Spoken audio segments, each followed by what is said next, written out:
ஜீவனத்தின் மற்றுமொரு பாடத்தில் சந்திப்பதில் மிக மகிழ்ச்சி அடைகின்றேன். இன்று புரட்சிகள் என்ற பாடத்தில் அமெரிக்க புரட்சி சம்பந்தமாக சற்று நோக்கலாம் என்று நினைக்கின்றேன். இந்த அமெரிக்க புரட்சியானது பிரான்ஸை போன்றதல்ல. பிரான்சிய மக்களுக்கும் பிரான்சிய மன்னனுக்கும் இடையில் இடம்பெற்றதுதான் பிரான்சிய புரட்சி. அமெரிக்க புரட்சி அமெரிக்கர்களுக்கும் ஏனைய நாட்டவர்களுக்கும், அதாவது பிரித்தானியர்களுக்கும் இடையில் இடம்பெற்ற ஒரு புரட்சியாக காணப்படுகின்றது. அரசனிடமிருந்து விடுதலை பெறுவதற்காக, உரிமையை பெறுவதற்காக, சுதந்திரத்தை பெற்றுக் கொள்வதற்காக இடம்பெற்ற ஒரு புரட்சி தான் பிரான்சிய புரட்சி. ஆனால் பிரித்தானியாவிடமிருந்து தமது நாட்டின் சுதந்திரத்தை பெற்றுக் கொள்வதற்காக இடம்பெற்ற ஒரு புரட்சி தான் அமெரிக்க புரட்சி. இந்த அமெரிக்க புரட்சி சம்பந்தமான விடயங்களை உங்களுக்கு முன்வைக்கலாம் என்று நினைக்கின்றேன். எனவே இந்த அமெரிக்க புரட்சியை பார்க்கும் முன் உங்களுக்கு தற்போது திரையில் காணப்படுகின்ற இந்த தேசிய கொடி அமெரிக்காவின் தேசிய கொடி என்று நீங்கள் அறிவீர்கள். என்றாலும் இந்த அமெரிக்க தேசிய கொடியில் சிவப்பு வெள்ளை நிறங்களில் கோடுகள் காணப்படுகின்றன. அதே போன்று இடது பக்க மேல் மூலையில் நட்சத்திரங்கள் காணப்படுகின்றன. எனவே இந்த சிவப்பு வெள்ளை கோடுகள் மொத்தமாக 13 கோடுகளும், நட்சத்திரங்கள் 50 நட்சத்திரங்களை கொண்டதாகவும் காணப்படுகின்றது. எனவே இந்த அமெரிக்காவின் தேசிய கொடி இவ்வாறு அமைக்கப்பட்டுள்ளது. ஏனெனில் அமெரிக்காவின் காணப்பட்ட 13 குடியேற்றங்களை ஒன்றிணைத்து 50 பிரதேசங்களை, அதாவது உங்களுக்கு எங்கட இலங்கையை பொறுத்தளவில் மாகாணங்கள் 9 இருக்கின்றது போல், இல்லாட்டி 25 மாவட்டங்கள் இருக்கின்றது போல், இந்த பிரதேசங்கள் 50 இணைத்துக் கொள்வதற்காகவும் எல்லாவற்றையும் உள்வாங்கி அமைக்கப்பட்ட ஒரு தேசிய கொடியாக இந்த அமெரிக்க தேசிய கொடி காணப்படுகின்றது. எனவே இந்த இவ்வாறு அமைக்கப்பட்ட தேசிய கொடியின் மூலம் அமெரிக்க கண்டத்தின், அமெரிக்க நாட்டின் ஐக்கியத்தன்மையை நீங்கள் காணலாம். எனவே இந்த ஐக்கிய அமெரிக்கா என்ற இந்த தேசிய கொடியானது 1789ஆம் ஆண்டு இங்கு இது கொண்டு வரப்பட்டது. ஏனெனில் 1789ஆம் ஆண்டுதான் இந்த ஐக்கிய அமெரிக்கா என்ற ஒரு அமெரிக்கா நாடு உருவானது. அதற்கு முன்னால் ஐக்கிய அமெரிக்கா என்ற ஒரு நாடு காணப்படவில்லை. அமெரிக்கா என்ற ஒரு கண்டம் காணப்பட்டது. ஆனால் பல குடியேற்றங்கள் காணப்பட்டது. அதாவது 13 குடியேற்றங்கள் பிரித்தானியர்களால் அமைத்து காணப்பட்டது. எனவே இந்த ஐக்கிய அமெரிக்காவில், அதாவது முதலாவது அமெரிக்கா கண்டத்தில் குடியேற்றங்களை அமைத்த நாடுகளை நாங்கள் பார்ப்போம். அமெரிக்காவில் குடியேற்றங்கள் அமைத்த நாடுகள் போர்த்துக்கல் முதலில் தமது குடியேற்றத்தை அங்கு அமைத்தது. அதன் பின்பாடு இஸ்பானியா அமெரிக்காவை ஒரு குடியேற்ற நாடாக மாற்றியது. அதன் பின்னாக ஒல்லாந்து நாடு சென்றது. அத்தோடு 4வதாக பிரான்ஸ் நாடு சென்றது. இறுதியாக சென்ற நாடுதான் பிரித்தானியா. நீங்கள் உலகத்தில் எல்லா நாடுகளையும் பார்க்கலாம், எல்லா குடியேற்ற நாடுகளையும் பார்க்கலாம். முதலில் வித்திட்ட வழியை காட்டிய ஒரு நாடாக போர்த்துகல் காணப்படும். எல்லாவற்றையும் முறியடித்து தனது கட்டுப்பாட்டுக்குள் கொண்டு வந்த ஒரு நாடாக பிரித்தானியா காணப்பட்டது. அதே போன்று உலகத்தில் பிரித்தானியாவின் குடியேற்ற நாடு இல்லாத அளவுக்கு பிரித்தானியா காணப்பட்டது. ஏனெனில் பிரித்தானியா எல்லா நாடுகளிலும் குடியேற்றங்களை அமைத்து காணப்பட்டது. எனவேதான் பிரித்தானியாவை சூரியன் அஸ்தமிக்காத சாம்ராஜ்யம் என்று அழைக்கப்படுகின்றது. ஏனெனில் உலகத்தில் எல்லா கண்டங்களிலும் தனது குடியேற்ற நாடுகளை அமைத்து இருந்தது. இவ்வாறு அமெரிக்காவில் முதலில் குடியேற்றங்கள் அமைத்த நாடுகளை தற்போது பார்த்தோம். இங்கு நாங்கள் இந்த நாடுகள் ஒவ்வொன்றையும் இந்த படத்தில் உங்களுக்கு எடுத்து காட்டக்கூடியதாக காணப்படுகின்றது. ஐரோப்பா கண்டத்தில் காணப்படுகின்ற தற்போது உங்களுக்கு சிவப்பு நிறத்தால் குறித்து காட்டப்படுகின்ற இந்த நாடு போர்த்துக்கல். இந்த போர்த்துக்கல் நாடுதான் அமெரிக்காவில் முதலாவது குடியேற்றங்களை அமைத்த நாடு. அடுத்ததாக பிரான்ஸ், அடுத்ததாக ஸ்பெயின் நாடுதான் அடுத்ததாக அமெரிக்காவில் குடியேற்றங்களை அமைத்த நாடு. அதன் அடுத்தபடியாக பிரான்ஸ் தனது குடியேற்ற பிரதேசங்களை அமெரிக்காவில் அமைத்துக் கொண்டது. அதன்படியாக சின்ன நாடான ஒல்லாந்து தனது குடியேற்ற நாடாக அமெரிக்காவில் ஒரு பகுதி அமைத்துக் கொண்டது. இறுதியாக இவ்வாறு நிறந்தீட்டி காட்டப்படுகின்ற ஐக்கிய ராஜ்யம் அல்லது பிரித்தானியா என்று சொல்லக்கூடிய ஆங்கிலேயர் அமெரிக்காவின் குடியேற்றங்களை அமைத்துக் கொண்டனர். தற்போது உங்களுக்கு ஐரோப்பா கண்டத்தில் அல்லது உலக படத்தில் குறிக்க தந்தால் உங்களுக்கு இந்த இடங்களை குறித்து காட்டக்கூடியதாக உள்ளது. எனவே இவ்வாறான வினாக்களும் உங்களுக்கு வரலாம். அமெரிக்காவில் முதலில் குடியேற்றங்களை அமைத்த நாடுகளை முறையே தருக என. எனவே நீங்கள் முறையாக ஓர்டராக அங்கு எழுதப்பட வேண்டும்.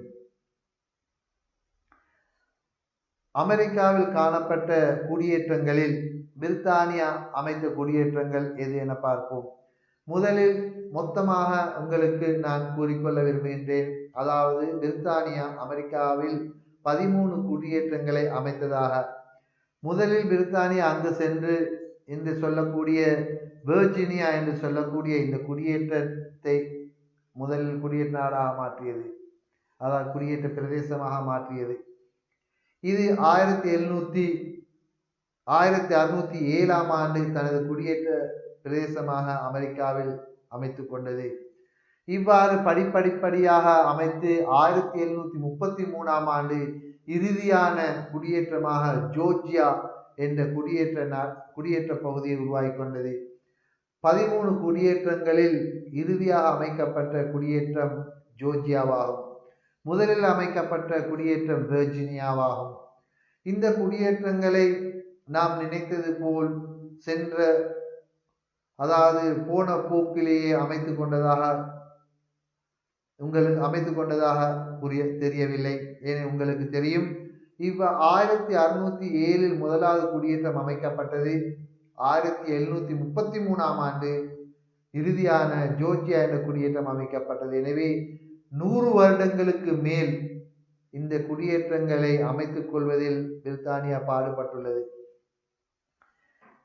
எனவே இந்த குடியேற்றங்களை இந்த ஐரோப்பிய நாடுகள் அமைத்துக் கொள்வதற்கு முன் அமெரிக்காவில் எவ்வாறான மக்கள் வாழ்ந்தனர், இல்லாட்டி என்ன இருந்தது என்பது சம்பந்தமாக நீங்கள் யோசிப்பீர்கள். உங்கள் சிந்தனைக்கு வரும், இவர்கள் ஐரோப்பியர்கள் செல்லும் முன் இந்த அமெரிக்காவில் யார் இருந்தார்கள், என்ன இருந்தது, காட்டு பிரதேசமாக இருந்ததா இல்லாட்டி வேறு என்னவாலும் இருந்ததா என்பதாக. ஆனால் இங்கு உங்களுக்கு சுட்டி காட்டும் அளவுக்கு காணப்படுவது அமெரிக்காவின் பூர்வீக குடிகள் ஆக காணப்பட்டவர்கள் செவ்விந்தியர்கள். இவர்கள் தான் அமெரிக்காவின் ஒரிஜினலாக காணப்படுகின்றனர், அதாவது பூர்வீக குடிகளாக காணப்படுகின்றார்கள்.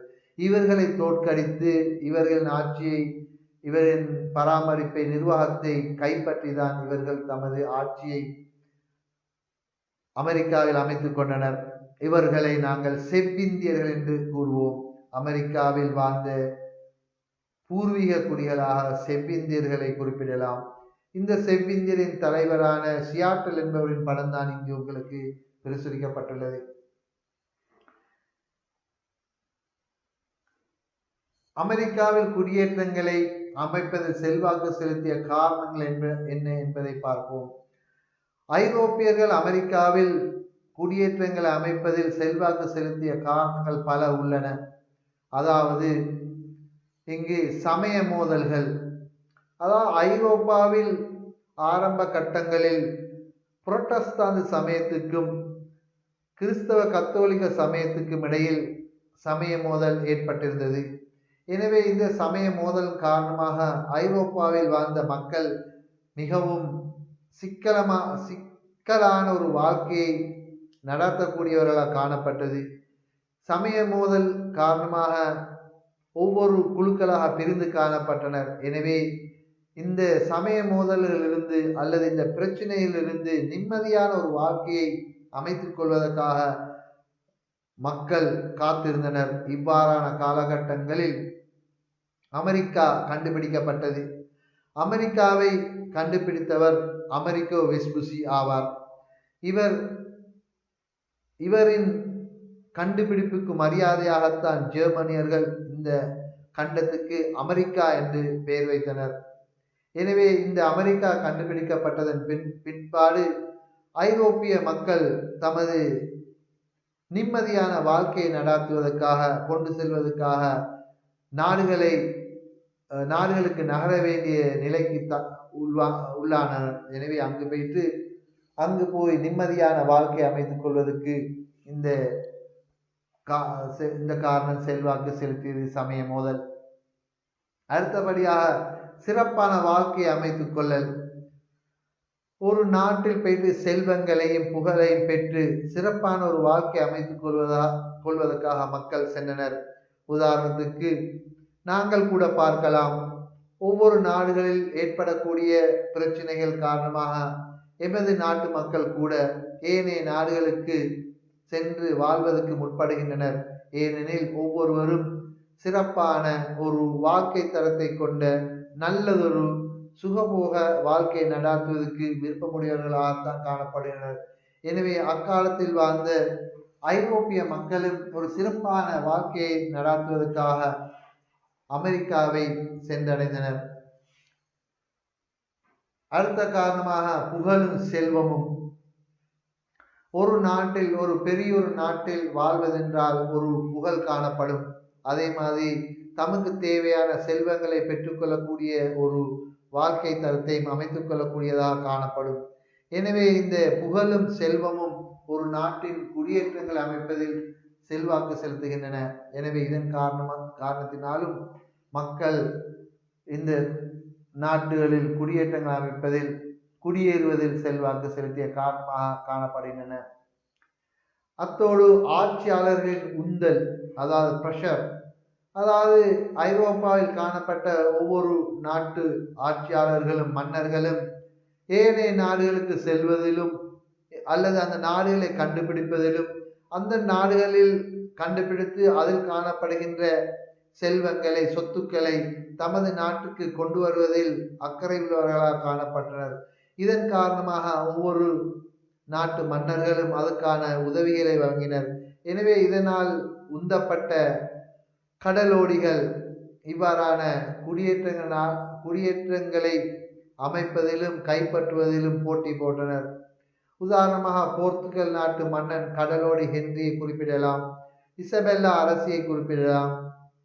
இவ்வாறான ஆட்சியாளர்கள் தமது பங்களிப்பை இந்த மக்களுக்கு, இந்த கடல் பிரயாணிகளுக்கு வழங்கினர். இதன் காரணமாக மக்கள் உலகத்தில் உள்ள நாடுகளுக்கு செல்ல வேண்டிய நிலைமை ஏற்பட்டது.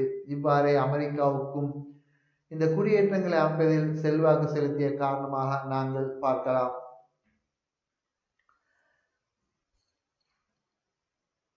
அமெரிக்காவில் காணப்பட்ட உற்பத்திகள் என்னவென்று பார்ப்போம். இவர்கள் செல்லும் முன், அதாவது அமெரிக்காவில் இருந்த பூர்வீகர்கள் அமெரிக்காவில் பல உற்பத்திகளை மேற்கொண்டனர். அதே போன்று குடியேற்றங்களை அமைத்துக் கொண்ட நாடுகளும் தமக்கு தேவையான உற்பத்திகளை அமெரிக்காவில் மேற்கொண்டனர். அமெரிக்காவில் காணப்பட்ட உற்பத்திகளில் புகையிலை முக்கிய இடம் பெறுகின்றது. அதே போன்று கரும்பு மிக முக்கியமான இடத்தை பெறுகின்றது. பருத்தி இங்கு காணப்பட்ட மற்றொரு உற்பத்தியாகும். தேன், மெழுகு, கோதுமை, வெள்ளி, தேயிலை போன்ற உற்பத்திகள் அமெரிக்காவில் மேற்கொண்ட உற்பத்திகளாக காணப்படுகின்றன. எனவே இந்த உற்பத்தி பொருட்களை குடியேற்ற நாடுகள் கைப்பற்றுவதிலும் பெற்றுக்கொள்வதிலும் அக்கறை காட்டின. எனவே இதன் மூலமும் அமெரிக்கர்களும் இதை குடியேற்றங்கள் அமைத்துக் கொண்ட நாடுகளும் வருமானத்தை பெற்றனர்.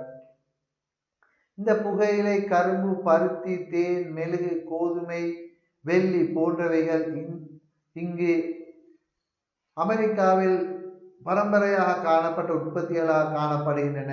தேயிலை என்பது பிற்பாடு குடியேற்ற நாடுகளாக ஆன பின் பயிரிடப்பட்ட ஒரு உற்பத்தியாக காணப்படுகின்றது, விவசாயமாக காணப்படுகின்றது.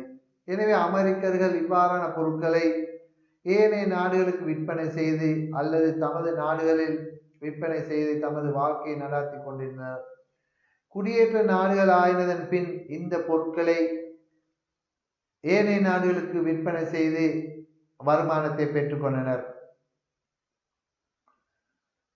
இவ்வாறான காலகட்டங்களில் பிரித்தானியா குடியேற்ற நாடுகள் அமெரிக்கா குடியேற்ற நாடாக மாற்றப்பட்டதன் பின் புகையிலை, கரும்பு, பருத்தி, மெழுகு, கோதுமை, வெள்ளி போன்ற பொருட்களை பிரித்தானியா தவிர்ந்த ஏனைய நாடுகளுக்கு ஏற்றுமதி செய்து வருமானத்தை பெற்றுக் கொண்டிருந்தது. பிரித்தானியாவுக்கும் இது பெரிய ஒரு விடயமாக காணப்படவில்லை, தமக்கு தேவையான பொருட்களை பெற்றுக்கொண்டது.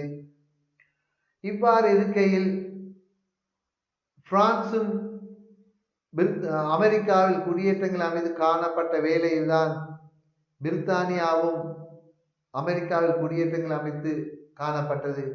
இவ்வாறான சந்தர்ப்பத்தில் அமெரிக்கர்களுக்கு ஒரு அச்சம் காணப்பட்டது. பிரான்சியர்களால் தமக்கு ஆபத்து ஏற்படும் என்று. இதன் காரணமாக பிரித்தானியரிடம் இவர்கள் முறையிட்டனர், பிரான்சியர்னால் தமக்கு அச்சம் காணப்படுகின்றது என்று. எனவே பிரான்சியரை பிரித்தானியா வெளியேற்றுவதற்காக பிரான்சுடன் யுத்தம் செய்ய வேண்டிய ஒரு நிலைமை ஏற்பட்டது அமெரிக்காவில். இவ்வாறான போரின் போது அமெரிக்கா 7 ஆண்டு யுத்தம் ஒன்றை மேற்கொள்ள வேண்டிய நிலைமை ஏற்பட்டது.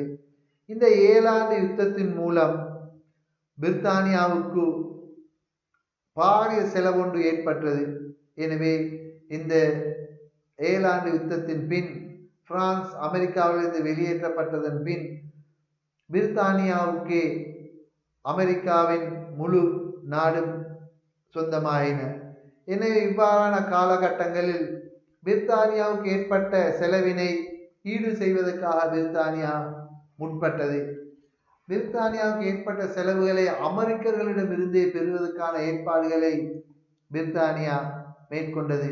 எனவே பிரித்தானியா அமெரிக்காவில் இருக்கும் சகல பொருட்களையும் தமக்கே வழங்கப்பட வேண்டும் என்பதற்காக, அந்த செலவை அதன் மூலமே ஈடு செய்ய முடியும் என்பதற்காகவும் பிரித்தானியா அமெரிக்காவின் கரையோர எல்லை பகுதியில் தமது இராணுவத்தினரை கொண்டு பாதுகாப்பில் ஈடுபடுத்தியது. இவ்வாறான பாதுகாப்பை ஏற்படுத்துகின்ற சந்தர்ப்பத்தில் அமெரிக்கர்களுக்கு தமது உற்பத்தி பொருட்களை ஏனைய நாடுகளுக்கு ஏற்றுமதி செய்து வருமானத்தை பெறுவது தடைப்பட்டது. அத்தோடு பிரித்தானியா சட்டத்தை விதித்தது.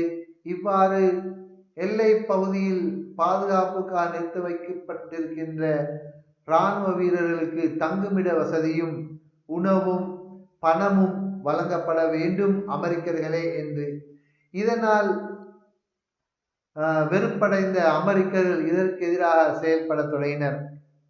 எனவே இது தமக்கு சொந்தமான விடயம் அல்ல, தமது வருமானமும் கட்டுப்படுத்தப்பட்டது என்பதால் ஆத்திரமடைந்த அமெரிக்கர்கள் இதற்கு எதிராக செயல்பட்டனர். அத்துடன் பிரித்தானியாவில் 1864 ஆண்டுகளில் பிரதமராக தெரிவு செய்யப்பட்ட ஜோன் கிரவின் என்பவர் இந்த வருமானத்தை பெற்றுக்கொள்வதற்காக, அதாவது செலவை ஈடு செய்வதற்காக அமெரிக்காவில் பல சட்டங்களை விதிக்க முன்வந்தார். தற்போது நீங்கள் காணக்கூடியவர் ஜோன் கிரவின் என்பவர் பிரித்தானியாவின் பிரதமராக தெரிவு செய்யப்பட்டவர். இந்த ஜோன் கிரவின் என்பவர் 1864-65 ஆண்டுகளில் அமெரிக்காவில் சீனி சட்டம் அல்லது கரும்பு சட்டம் என்று சொல்லக்கூடிய சட்டத்தை கொண்டு வந்தார். இந்த சீனி சட்டம் என்பது அல்லது கரும்பு சட்டம் என்பது பிரித்தானியாவை தவிர வேறு எந்த நாடுகளுக்கும் கரும்பை ஏற்றுமதி செய்யக்கூடாது, ஏற்றுமதி செய்ய முடியாது, இது பிரித்தானியாவுக்கு மட்டுமே வழங்கப்பட வேண்டும் என்று இந்த சட்டம் விதிக்கப்பட்டது. அடுத்தபடியாக நாணய சட்டம் விதிக்கப்பட்டது. பிரித்தானியா அமெரிக்காவில் நாணயங்களை வழங்குவதில் கட்டுப்பாடு விதித்தது. எனவே அமெரிக்காவுக்கு இது பெரிய ஒரு பேரிடியாக அமைந்தது. அத்தோடு முத்திரை சட்டம் என்று சொல்லக்கூடிய சட்டத்தை ஏற்படுத்தியது வரியை. உங்களுக்கு தெரியும், பிரித்தானியா எங்கு சென்றாலும் எந்த நாட்டை குடியேற்ற நாடுகளாக மாற்றினாலும் முத்திரை சட்டம் அல்லது முத்திரை வரி ஒன்றை ஏற்படுத்தும். இவ்வாறான முத்திரை வரியையும் அமெரிக்காவிலும் ஏற்படுத்தியது. அதாவது சகல ஆவணங்களிலும் முத்திரை ஒட்டப்படுதல் வேண்டும். எனவே இதனால் பாதிப்புற்ற வழக்கறிஞர்கள், ஆசிரியர்கள், பொறியியலாளர்கள், வைத்தியர்கள் மிகவும் பாதிக்கப்பட்டு இதற்கு எதிராக செயல்பட்டனர். இது மிக முக்கியமாக ஜோன் கிரவின் என்பவரால் விதிக்கப்பட்ட சட்டங்களாக, வரிகளாக காணப்பட்டது. இத்தோடு சேர்த்து தேயிலை சட்டம், தேயிலைக்கான வரியும் விதிக்கப்பட்டது. அதே மாதிரி கண்ணாடிக்கான வரியும் விதிக்கப்பட்டது. கடதாசி ஏற்றுமதிக்கான வரியும் விதிக்கப்பட்டது. இராணுவ வீரர்களுக்கு தங்குமிடம் வழங்கப்பட வேண்டும் என்றும் நிதி வழங்கப்பட வேண்டும் என்றும் சட்டங்கள் போடப்பட்டன. இதனால் பாதிப்படைந்த அமெரிக்கர்கள் மிகவும் ஆத்திரம் கொண்டு பிரித்தானியாவுக்கு எதிராக செயல்பட தொடங்கினர். இந்த வரிகளுக்கு எதிராக ஆர்ப்பாட்டம் செய்யவும் முன்வந்தனர். எனவே இந்த ஆர்ப்பாட்டத்தின் காரணமாக சில வரிகள் நீக்கப்பட்டாலும் தேயிலை வரியை பிரித்தானியா நீக்கவில்லை. ஏனெனில் வரி விதிப்பதற்கான அதிகாரம் பிரித்தானியா உண்டு என்பதை காட்டுவதற்காக இந்த தேயிலை வரியை மட்டும் நீக்காமல் வைத்திருந்தது. எனவே இதனால் ஆத்திரம் கொண்ட அமெரிக்க மக்கள் இதுக்கு எதிராக செயல்பட தொடங்கினர். புதிய சட்டங்களை விதித்தமைக்கான காரணங்கள் என்ன என்று பார்ப்போம். பிரித்தானியாவுக்கு அமெரிக்காவில் ஏற்பட்ட 7 ஆண்டு போரும் அதற்கு ஏற்பட்ட செலவையும் ஆகும். அடுத்ததாக கடன் சுமையும் வட்டியும். இந்த போரினால் அதிகப்படியான கடனும் வட்டியும் ஏற்பட்டமையும் இதுக்கு காரணமாகும். எனவே இவ்வாறான வரி சட்டங்களை ஏற்படுத்துவதற்கு பிரித்தானியா முன் வந்தது. அமெரிக்கா போருக்கான காரணங்கள், அமெரிக்க மக்களை ஈர்த்தமைக்கான, அதற்கு செல்வாக்கு செலுத்தியமைக்கான காரணங்கள் என்னவென்று நாங்கள் பார்க்கின்ற வேளை, பிரித்தானியா குடியேற்ற நாடாக அமெரிக்காவை கொண்டிருந்தாலும் அமெரிக்கர்கள் தமது சுய நிர்வாகத்திற்கு பழக்கப்பட்டிருந்தமை இது காரணமாகும். அதாவது சுய நிர்வாகத்துக்கு பழக்கப்பட்டிருந்தமையால் இவர்களுக்கு பிரித்தானியர் குடியேற்ற நாடாக கைப்பற்றியிருந்தமை பெரிதும் ஒரு விடயமாக காணப்படவில்லை. ஏனெனில் அவர்கள் வேலையை அவர்கள் இஷ்டப்படி செய்து கொண்டிருந்தனர். இதன் காரணமாக இவர்களுக்கு அது ஒரு தேவை ஏற்படவில்லை. எனவே பிரித்தானியா காலப்போக்கில் அந்த நிர்வாகத்திலிருந்து மற்றொரு நிர்வாகத்திற்கு உள்வாங்கப்பட்டமையால் மக்கள் அதற்கு எதிராக செயல்பட தொடங்கினர். அடுத்ததாக பிரித்தானியா கடைபிடித்த பொருளாதார கொள்கை. நாம் முன்னதே கூறியது போன்று சகல பொருட்களையும் பிரித்தானியாவுக்கு வழங்கப்பட வேண்டும் என்ற கொள்கை அமெரிக்காவில் விதிக்கப்பட்டமை. அடுத்தது அமெரிக்கர்களின் மனநிலையை புரிந்து கொள்ளாமை. அமெரிக்கர்கள் போராட்டங்களை மேற்கொண்ட வேளை பிரித்தானிய அரசு அதை எதற்காக போராடுகின்றனர், அவர்களின் மனநிலைமை என்ன என்பதை புரிந்து கொள்ளாத காரணமாக அவர்கள் அதற்கு எதிராக செயல்பட தொடங்கினர். அடுத்ததாக புதிய வரிகள். நான் முன்னர் குறிப்பிட்ட போன்று புதிய வரிகள் அமெரிக்காவில் ஏற்படுத்தப்பட்டது அமெரிக்க போருக்கான காரணமாக மாறியது.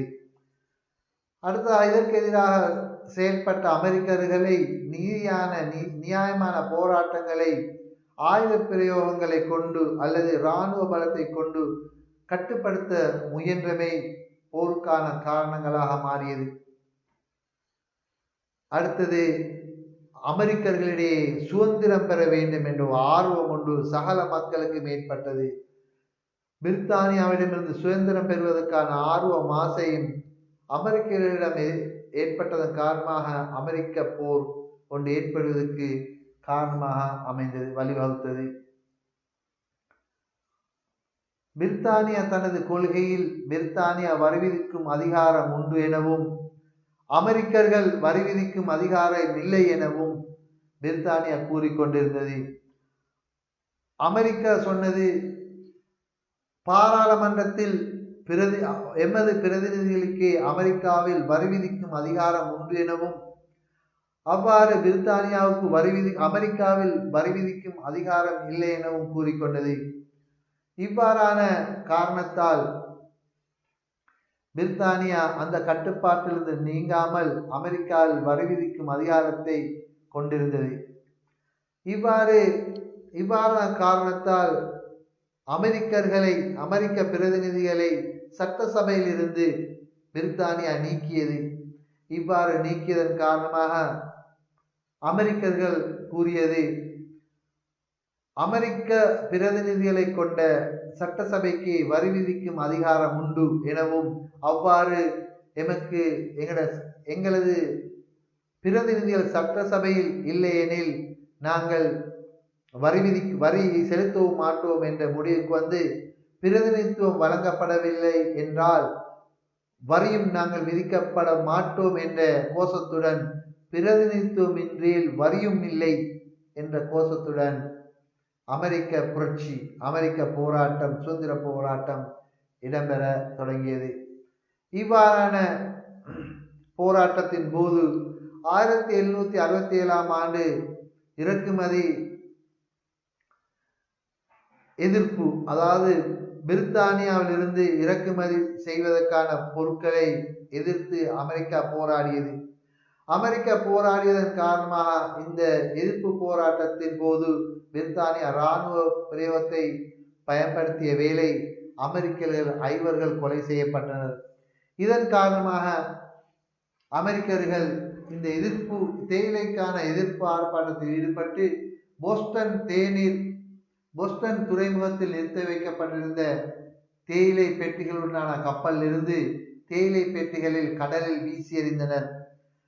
இவ்வாறான தமது எதிர்ப்பை வெளிக்காட்டினர். இவ்வாறான நிகழ்வு போஸ்டன் தேநீர் விருந்து என்று சொல்லப்படுகின்றது. இந்த கப்பலில் மொத்தமாக 342 தேயிலை பெட்டிகள் காணப்பட்டதாக குறிப்பிடப்படுகின்றது. இந்த போஸ்டன் தேநீர் விருந்து என்ற சம்பவம் 1773 ஆண்டு இடம்பெற்றதாக குறிப்பிடப்படுகின்றது. நீங்கள் தற்போது பார்க்கக்கூடிய இந்த சித்திரம் அமெரிக்கர்கள் பிரித்தானிய கப்பலில் இருந்து, அதாவது போஸ்டன் துறைமுகத்தில் நிறுத்தி வைக்கப்பட்டிருக்கின்ற கப்பலில் இருந்து தேயிலை பெட்டிகளை கடலில் வீசி கொட்டி எறிவதை நீங்கள் காணலாம். இவ்வாறான அமெரிக்க சுதந்திர போராட்டத்தின் போது இதற்கெதிராக செயல்படுவதற்காக முதலாம் மகாநாடு ஏற்படுத்தப்பட்டது அமெரிக்கர்களால். இந்த முதலாவது மகாநாடு பிலடெல்பியா என்ற நகரில் ஏற்படுத்தப்பட்டதனால் இது பிலடெல்பியா மகாநாடு என்று அறிவிக்கப்படுகின்றது. இந்த பிலடெல்பியா மகாநாட்டில் எடுக்கப்பட்ட சில முடிவுகள் அமெரிக்கர்கள் எடுத்தனர். இந்த 1774 ஆண்டு இந்த பிலடெல்பியா மகாநாட்டில் எடுக்கப்பட்ட முடிவுகள் என்னவென்பதை பார்ப்போம்.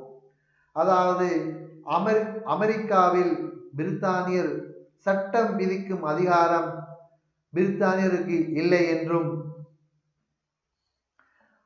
அதே போன்று பிரித்தானியர்கள் அமெரிக்காவில் வரி அறவிட முடியாது என்றும், நாங்கள் வரி செலுத்துவதில்லை என்றும், பிரித்தானியா பொருட்களை அமெரிக்கர்கள் வாங்குவதில்லை, அதாவது பிரித்தானியா பொருட்களை நாங்கள் பகிஷ்கரிப்போம் என்றும் இங்கு முடிவெடுக்கப்பட்டது.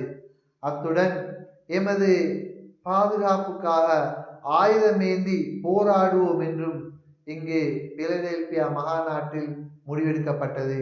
இதன் பிரகாரம் அமெரிக்க போராட்டம் ஆரம்பமாயின.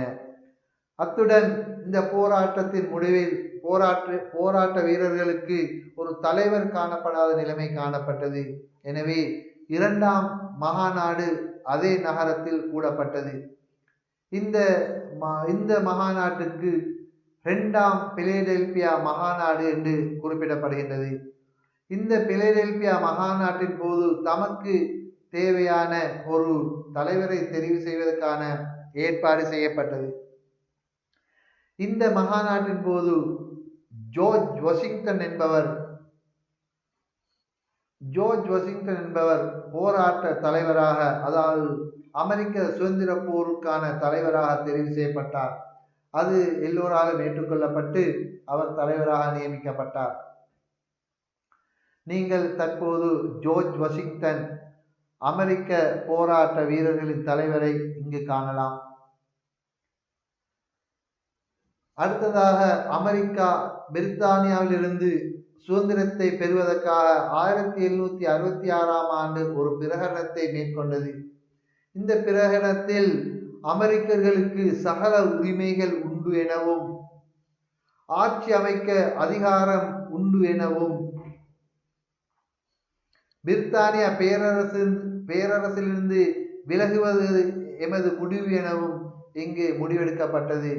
அதே நேரம் இவ்வாறான உரிமைகள் உண்டு, ஆட்சி அமைக்க முடியும், பிரித்தானிய பேரரசு விலகல் போன்ற சம்பந்தமான விடயங்கள் 1766ஆம் ஆண்டு அமெரிக்க பிரகடனத்தில் குறிப்பிடப்பட்டது.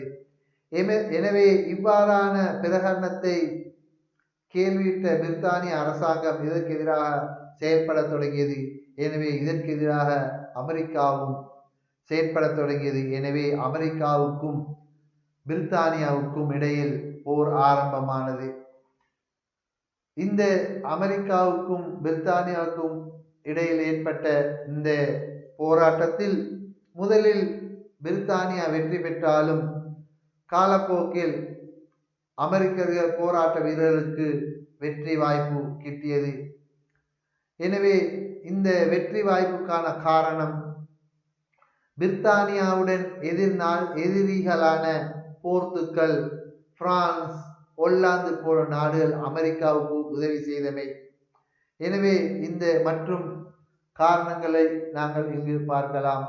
1789 இந்த சுதந்திர போராட்டம் வெற்றி பெற்று ஐக்கிய அமெரிக்கா என்ற ஒரு நாடு உருவானது.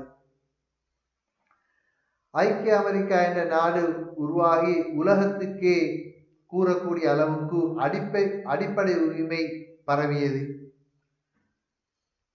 அமெரிக்காவில் முதல் யாப்பு எழுதப்பட்டது. உலகிலேயே எழுதப்பட்ட முதல் யாப்பாக அமெரிக்க யாப்பை குறிப்பிடலாம். இது 1789 எழுதப்பட்டதாகும். அமெரிக்காவிலே முதல் ஜனாதிபதி தெரிவு செய்யப்பட்டார். இவரே ஜார்ஜ் வாஷிங்டன் என்று சொல்லக்கூடிய ஜனாதிபதி ஆவார். இவர்தான் அமெரிக்காவின் முதல் ஜனாதிபதியாக காணப்பட்டவர், ஜார்ஜ் வாஷிங்டன். நாங்கள் இங்கு பிரித்தானியா அமெரிக்காவிலிருந்து தோல்வி பெறுவதற்கான காரணங்களில் ஒன்றை பார்த்தோம். அதாவது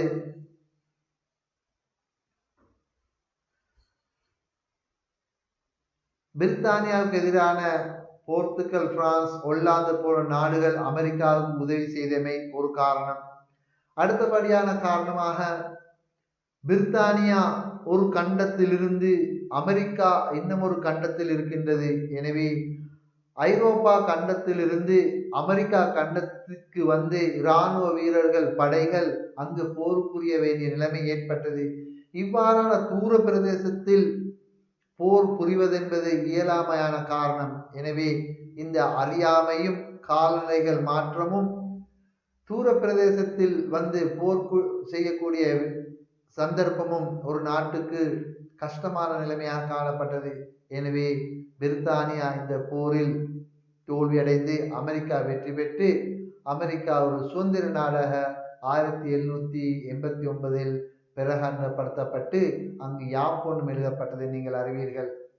ஜார்ஜ் வாஷிங்டன் என்பவர் முதல் ஜனாதிபதியாக தெரிவு செய்யப்பட்டு அமெரிக்கா ஐக்கிய அமெரிக்கா என்று அழைக்கப்படுகின்ற அளவுக்கு தற்போது வரை ஒரு நாடாக, உலகத்திலேயே புகழ்பெற்ற ஒரு வல்லரசு நாடாக காணப்படுகின்றதை நீங்கள் அறிவீர்கள். எனவே நீங்கள் இதுவரை அமெரிக்கா புரட்சி சம்பந்தமான சில விடயங்களை கற்றிருப்பீர்கள், தெரிந்து கொண்டிருப்பீர்கள் நினைக்கின்றேன்.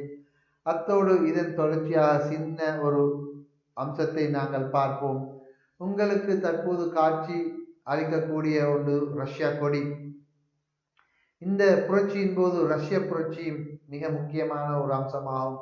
எனவே இங்கு காணப்படுகின்ற தேசிய கொடியானது ரஷ்யாவின் கொடியாக காணப்படுகின்றது. அத்தோடு இங்கு ஒரு மோசமான ஒரு ஆட்சியை நடாத்தினவர் மன்னன் சார் என்பவர். இந்த மன்னன் சார் என்பவர் ரஷ்யாவில் மிகவும் படுமோசமான ஒரு ஆட்சியை கொண்டு சென்று ரஷ்யாவை ஒரு பாதாளத்தில் தள்ளிவிட்டவர். எனவே இவரின் ஆட்சிக்கு எதிராக திரண்டு ஏற்பட்டு வந்ததுதான் ரஷ்ய புரட்சி. புரட்சிக்கு காரணங்கள் என்னவென்பதை சுருக்கமாக பார்ப்போம். அதாவது சர்வதிகார ஆட்சி, எல்லா நாடுகளையும் போன்று சர்வதிகார ஆட்சி ரஷ்யாவிலும் காணப்பட்டது. ரஷ்யாவிலும் பிரான்சை போன்று ரஷ்ய மன்னனுக்கு மக்களுக்கும் இடையில் இடம்பெற்ற ஒரு புரட்சியாக போராக காணலாம். எனவே இந்த ரஷ்யாவில் ஆட்சி செய்த மன்னர்கள் ஊழல் நிறைந்தவர்களாக காணப்பட்டனர். அதே மாதிரி வரி அறவிட்டு மக்களை துன்பப்படுத்தியவர்களாக காணப்பட்டனர். பிரபுக்கள் திருச்சபை துன்புறுத்தப்பட்டவர்களாக காணப்பட்டனர். அதே நேரம் மானிய முறை சமூகம் ஒன்று உருவாகி காணப்பட்டது. இந்த மானிய முறை சமூகம் என்பது உங்களுக்கு விளங்கும் அளவுக்கு கூறுவதானால் அடிமைப்பட்ட சமூகமாக, எந்தவித உரிமையும் சுதந்திரமும் இல்லாத, சொத்துக்களும் இல்லாத ஒரு கூட்டமாக மானிய முறை சமூகம் காணப்பட்டது. அடுத்ததாக பஞ்சமும் பட்டினியும் இறப்பும் இங்கு இடம்பெற்றது. எனவே மிகவும் படுமோசமான நிலைமைக்கு ரஷ்யா காணப்பட்டது. இந்த ரஷ்யாவில் இவ்வாறு ரஷ்ய மன்னனுக்கு எதிராக புரட்சி ஏற்பட்டு ரஷ்யாவில் ஒரு நீதியான ஆட்சியை கொண்டு வருவதற்கு மக்கள் முற்பட்டனர். இந்த புரட்சியின் போது 1917ஆம் ஆண்டு மார்ச் மாதம் ஒரு புரட்சி ஏற்பட்டது. இந்த புரட்சியானது ஆரம்பத்தில் வெற்றி பெற்றாலும் இறுதியில் தோல்வியில் முடிந்தது. இந்த 1917ஆம் ஆண்டு புரட்சியானது தோல்வியில் முடிந்ததற்கான காரணங்கள் விவசாயிகள் ஏமாற்றம் அடைந்தது, மக்கள் ஏமாற்றம் அடைந்தது, படை ஏமாற்றம் அடைந்தது. அதாவது விவசாயிகள் காத்திருந்தனர், தமக்கு தேவையான விவசாயம் செய்வதற்கான நிலம் வழங்கப்படும், கிடைக்கும் என. ஆனால் அவர்கள் எதிர்பார்த்த நிலம் அவர்களுக்கு கிடைக்கவில்லை. அதே மாதிரி பொதுமக்கள் காத்திருந்தனர், தமக்கு சமாதானமான ஒரு சுதந்திரமான ஒரு உரிமையும் கிடைத்த ஒரு சுதந்திரமான ஒரு வாழ்க்கை அமையும் என்று. ஆனால் பொதுமக்கள் எதிர்பார்த்த சமாதானம் கிடைக்கவில்லை. அதே மாதிரி ரஷ்ய படை, இராணுவ படை காத்திருந்தது, இங்கு ஒரு சமாதானம் ஏற்பட்டு ஒரு சிறந்த ஒரு ஆட்சி ஒன்று இடம்பெற்று எங்களுக்கும் ஒரு சிறந்த சுதந்திரமான நிம்மதியான ஒரு வாழ்வு கிட்டும் என்று. அதே மாதிரி மக்கள் உணவு தேவை நமக்கு கிடைக்கும் என்று பார்த்திருந்தனர். ஆனால் இவ்வாறான எதிர்பார்ப்புகள் அனைத்தும் ஏமாற்றத்தில் முடிந்ததன் காரணமாக இந்த 1917ஆம் ஆண்டு மார்ச் மாத புரட்சியானது தோல்வி அடைந்தது. எனவே ரஷ்யாவின் புரட்சியின் சுலோகமான நிலம் விவசாயிகளுக்கு வழங்கப்படும், உணவு மக்களுக்கு வழங்கப்படும், சமாதானம் படைக்கு ஏற்படும் என்ற கொள்கையின் கீழ் ரஷ்ய புரட்சி ஏற்பட்டது.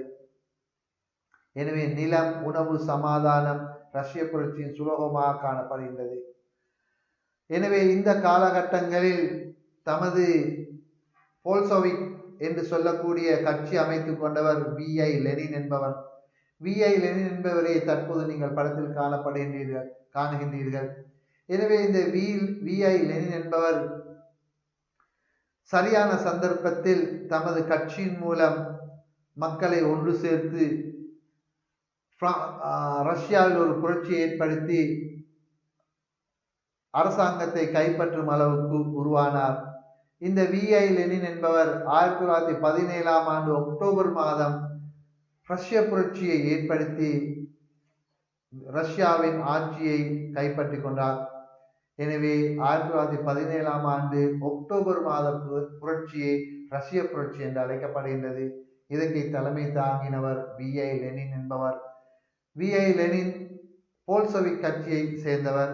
இவரின் இந்த கட்சியின் கீழ் ரஷ்யா ஒன்றிணைக்கப்பட்டு ரஷ்யா ஒரு சிறந்த நாடாக மாற்றப்பட்டது.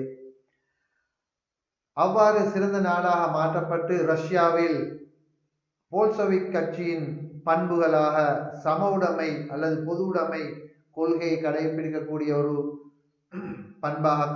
கட்சியாக காணப்பட்டது. இதன்படி சம உடைமை கட்சியின் பண்புகள் என்னவென்று நாங்கள் பார்ப்போம். அதாவது சம உடைமை கட்சிகளின் பண்புகளாக சமூக தேவை முதலிடம் வழங்கப்படும். அதாவது பொதுமக்களின் தேவைக்கு முதலிடம் வழங்குதல் இந்த சம உடைமை பண்புகளின் ஒரு அங்கமாக காணப்படுகின்றது.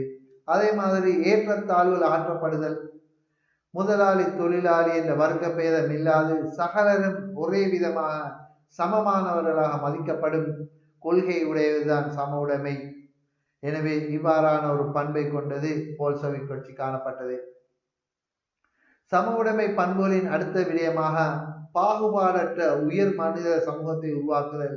எந்தவித பாகுபாடும் இல்லாமல், பாராபட்சங்கள் காட்டப்படாமல் உயர்ந்த ஒரு மனித சமூகத்தை உருவாக்குவது சமூக உடைமை பண்புகளாக காணப்பட்டது. இவ்வாறான ஒரு பண்பை கொண்ட சம உடைமை கொள்கையுடைய ரஷ்யா திகழ்ந்தது. இவ்வாறு 1917ஆம் ஆண்டு உருவாக்கப்பட்ட ரஷ்யாவின் சம உடைமை பண்பானது 1992ஆம் ஆண்டு வரை இந்த சம உடைமை பண்பு ரஷ்யாவில் காணப்பட்டது. இவ்வாறு ரஷ்யாவில் சம உடைமை பண்பு ஏற்படுத்தப்பட்டு அதனால் சில ரஷ்ய புரட்சியின் போது சில விளைவுகளும் ஏற்பட்டது. போல்செவிக் கட்சி வெற்றி பெற்றது. கெரன்ஸ்கி அல்லது ட்ரொட்ஸ்கி என்பவர் தோல்வியடை செய்தார். பொதுவுடைமை கட்சியாக போல்செவிக் கட்சி மாற்றப்பட்டது. சமாதானம் உதயமானது. விவசாயிகளுக்கு நிலம் வழங்கப்பட்டது. தொழிற்சாலைகள் அரச உடைமையாக்கப்பட்டது. வங்கி, போக்குவரத்து என்பன அரசு உடைமையாக்கப்பட்டது. சம உடைமை அணி தோற்றுவிக்கப்பட்டது. இவ்வாறு ரஷ்யாவில் சம உடைமை பண்பு காணப்பட்டு கிட்டத்தட்ட 1917ஆம் ஆண்டு ஆரம்பிக்கப்பட்ட சம உடைமை பண்புகளை கொண்ட ரஷ்யாவானது ஒரு வல்லரசாக திகழ்ந்து அமெரிக்காவுக்கு எதிரான முதலாளித்துவ கொள்கைக்கு எதிராக செயல்பட்டு 1992 வரை தனது செயற்பாட்டை ரஷ்யாவில் காண்பித்தது. அமெரிக்காவின் CIA என்று சொல்லக்கூடிய உளவு சேவையின் செயற்பாடு காரணமாக 1992ஆம் ஆண்டு ரஷ்யாவின் பொது உடைமை கட்சி, பொது உடைமை பண்பு நீக்கப்பட்டு ரஷ்யா ஒரு சின்ன பின்னமான துண்டாடப்பட்ட சம உடைமை கொண்ட அவ்வளவு பாரிய ரஷ்யாவானது வீழ்ச்சி கண்டது. எனவே மாணவர்களே, தற்போது அமெரிக்க புரட்சி, ரஷ்ய புரட்சி சம்பந்தமான விடயங்களை இந்த பாடத்தில் நீங்கள் கற்றிருப்பீர்கள் என நினைக்கின்றேன். எனவே மற்றொரு நிகழ்ச்சியில் சந்திக்கும் வரை விடைபெறுகின்றேன். அஸ்ஸலாமு அலைக்கும் வரஹ்மத்துல்லாஹி வபரகாத்துஹு.